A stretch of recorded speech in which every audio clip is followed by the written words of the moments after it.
चालाक। इस दुनिया में हर कोई चालाक बनना चाहता है, क्योंकि भोले व्यक्तियों का फायदा हर कोई उठाता है, चाहे उसके परिवार वाले हों, चाहे उसके मित्र हों और चाहे उसके रिश्तेदार या फिर पड़ोसी हों।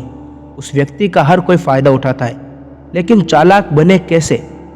इस चालाकी को प्राप्त करने के लिए आपको एक कहानी सुननी होगी। इस कहानी में एक लड़का होता है।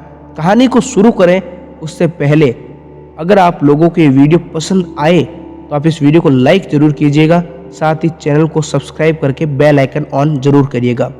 तो चलिए लेकर चलते हैं आपको कहानी की तरफ। इस कहानी में एक लड़का होता है।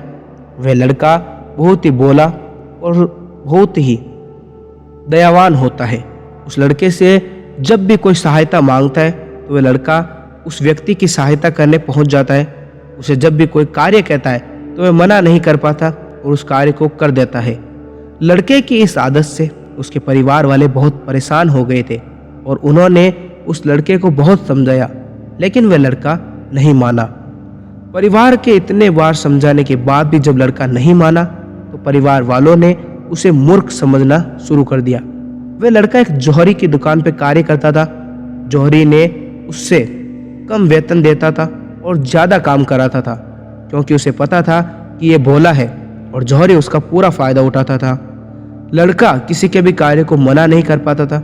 लड़के के परिवार वाले भी अब उसे मूर्ख समझने लगे थे और घर की जो भी कोई ज़रूरी बातें होती थी वे छोटे भाई के साथ किया करते थे, उसके साथ कभी भी कोई ज़रूरी बातें नहीं किया करते थे। एक दिन लड़का जब अपने जौहरी की दुकान पे गया हुआ था कार्य करने के लिए, तब उसके पिताजी ने पीछे से उसके खेत में से एक छोटा सा हिस्सा बेच दिया और उसे बताया नहीं।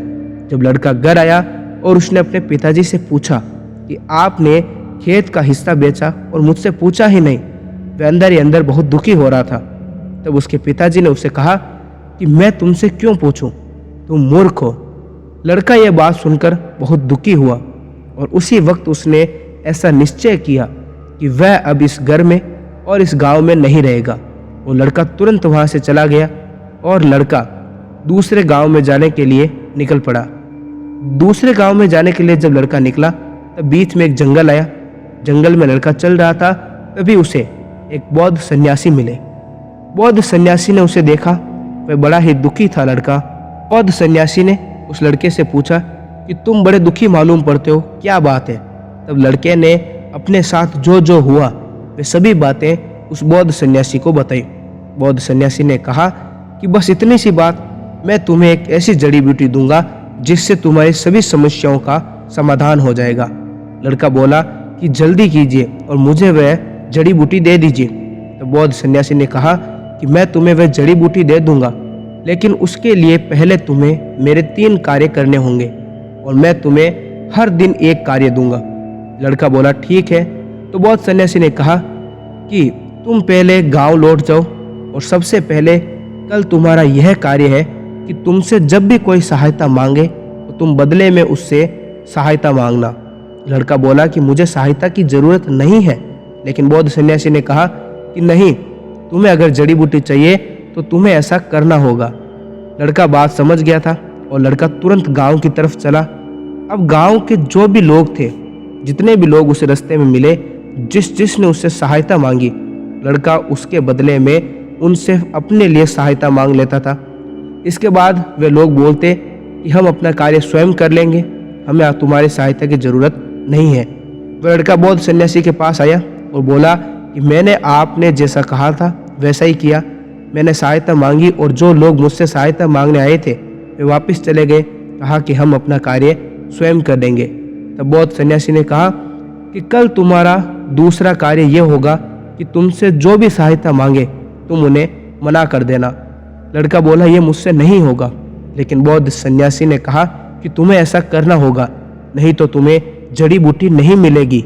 लड़का अपने गांव की तरफ गया और अब दूसरे दिन उससे जो कोई भी सहायता मांगता वह तुरंत उसे मना कर देता था और वह शाम के समय बौद्ध सन्यासी से उसी जगह मिला जहाँ पे वह रोज बौद्ध सन्यासी से मिलता था। उसने बौद्ध सन्यासी से कहा कि मैंने आज अपने गांव में जिसने भी मुझसे सहायता मांगी उन सबको मना कर दिया।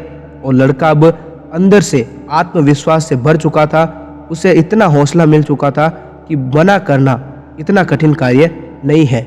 बौद्ध सन्यासी ने कहा कि अब तुम्हें कल यानी कि तीसरे दिन जो कोई भी तुमसे सहायता मांगे उसके बारे में थोड़ा समय लेकर सोचना है। तुम्हें यह सोचना है कि जो मुझसे सहायता मांग रहा है क्या उसका कार्य सच में इतना ज़रूरी है कि मैं उसकी सहायता करनी चाहिए। अगर उसका कार्य ज़रूरी है तो तुम्हें उसकी सहायता करनी चाहिए, लेकिन अगर तुम्हें ऐसा लग रहा है कि सामने वाला तुम्हारा फ़ायदा उठा रहा है तो तुम्हें उसकी सहायता नहीं करनी चाहिए। लड़का तीसरे दिन गया और जब उससे कोई सहायता मांगता तो वह थोड़ा सोचता और उसके बाद निर्णय लेता। बौद्ध सन्यासी के पास जब लड़का तीसरे दिन शाम के समय उसी वन में मिलने पहुंचा तो बौद्ध सन्यासी ने कहा कि अब बताओ क्या हाल है तुम्हारे। तब लड़के ने कहा कि आज मैंने सोच समझकर सभी की सहायता की और जिसकी ज़रूरत नहीं थी उन्हें मैंने मना कर दिया। इस कहानी से बौद्ध सन्यासी ने उस लड़के को यह समझाया कि तुम्हें उन्हीं लोगों की सहायता करनी चाहिए जो लोग जरूरी और जिन्हें उस सहायता की आवश्यकता हो। बिना मतलब किसी की भी सहायता मत करो। इसमें अगर तुम्हारा घाटा है तो उन लोगों की बिल्कुल भी सहायता मत करो। बौद्ध सन्यासी ने कहा कि यह दोनों चीज़ें तुम्हें अब हर दिन दोहरानी होगी। हर दिन तुम्हें इन तीनों चीज़ों को याद रखना होगा और यही तुम्हारी जड़ी बूटी है। यदि किसी को आवश्यकता हो तो तुम्हें उसकी सहायता करनी है। यदि किसी को आवश्यकता नहीं हो और वह तुम्हारा फ़ायदा उठाए तो तुम्हें उसकी सहायता नहीं करनी है और तुम्हें मना करना भी आना चाहिए। इस प्रकार उस लड़के को बौद्ध सन्यासी ने यह शिक्षा दी और बौद्ध सन्यासी अपनी मंजिल की तरफ चल पड़ा और वह लड़का अपने गांव आया और अब वह लड़का चालाक बन गया था और बुद्धिमान बन गया था।